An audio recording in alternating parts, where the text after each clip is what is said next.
Bonjour chers amis et visiteurs du blog supersenior.ch.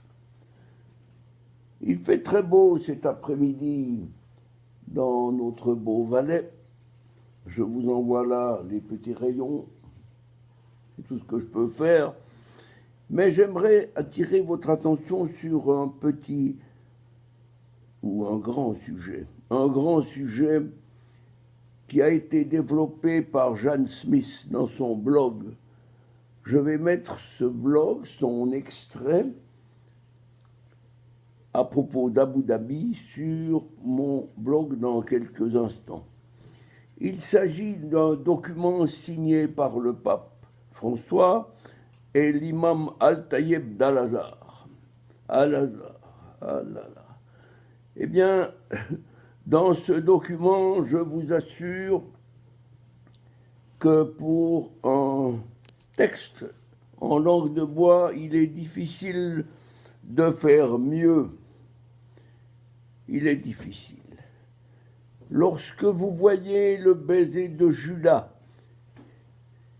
qui est présenté dans la première photo que j'ai trouvée sur Internet, vous aurez probablement tout compris.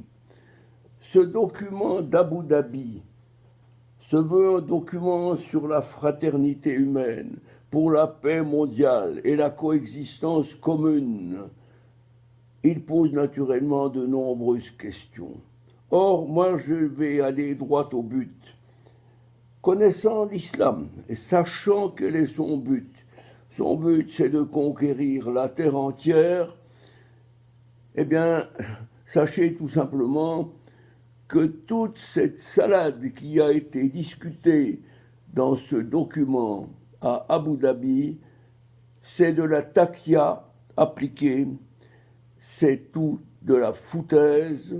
On ne peut pas faire le dos rond sous prétexte qu'il faut essayer de comprendre l'autre. Non, ce n'est pas ça. L'islam a dans ses fondamentaux le but de conquérir la terre entière, le Dar el-Harb, ce qui lui manque, afin de soumettre toute la terre à Allah. Et là, le pape François, tout gentil qu'il soit, il peut toujours espérer, prier et tout, tant que le Seigneur n'aura pas décidé que c'était fini l'histoire du faux prophète, le faux prophète représenté sur terre par tous ces prêcheurs, et le faux prophète, c'est simplement Lucifer.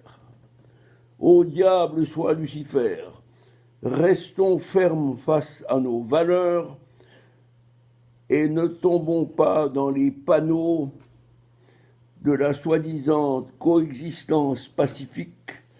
On ne coexiste pas pacifiquement avec un dragon qui n'a pour objectif que de vous dévorer le jour où il l'aura décidé. Bonne lecture de l'article de Jeanne Smith, que je remercie pour avoir mis le doigt sur les erreurs et sur les accommodements, les imprécisions qui ressortent de ce document. Bon après-midi à vous tous. Merci.